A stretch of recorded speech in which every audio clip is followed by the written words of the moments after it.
In a 50-kilometre-an-hour crash, the car stops in about 86 milliseconds. The unbelted body never slows at all. The dashboard closes on it at 46 kilometres an hour. 50 kilometres an hour, straight into concrete. The nose folds and the car stops in about 86 thousandths of a second.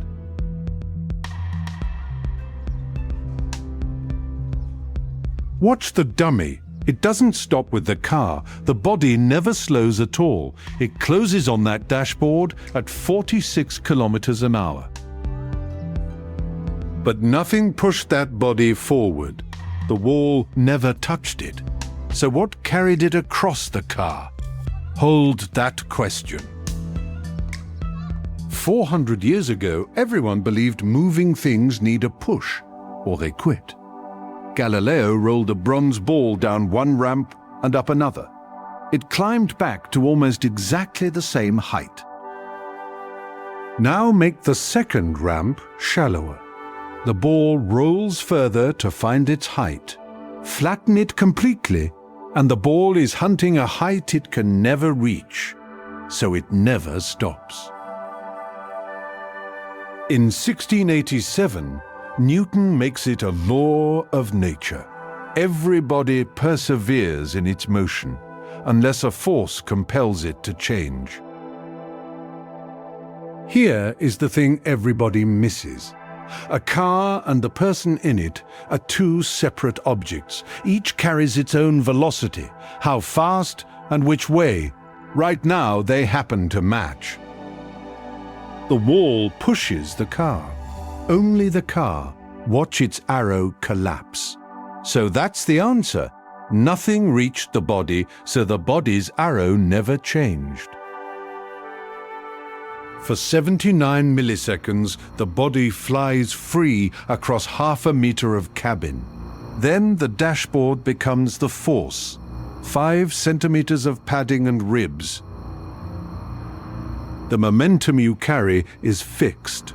Mass times speed, and you can't argue with it. Force times the time it acts is what removes it.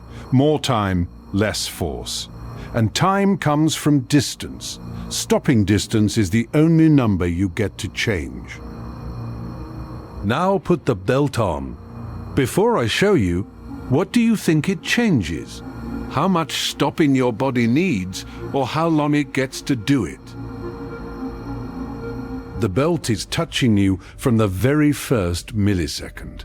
So it starts stopping you when the car starts stopping. You ride the whole 60 centimeters down with the car instead of 5 centimeters into the dash.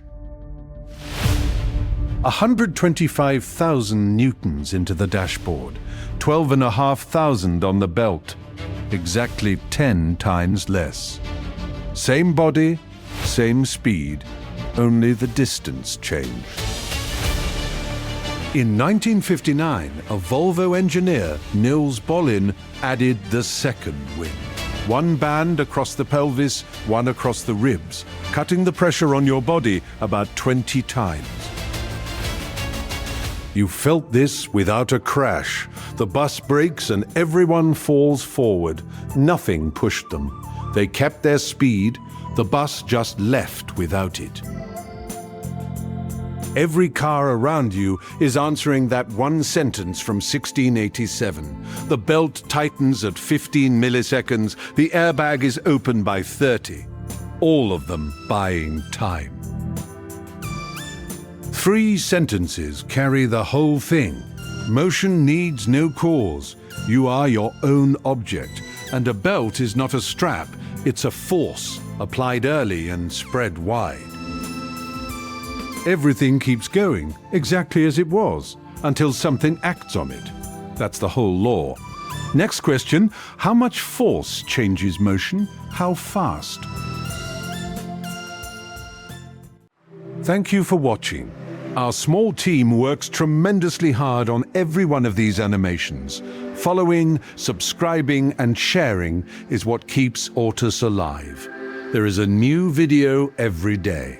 See you tomorrow.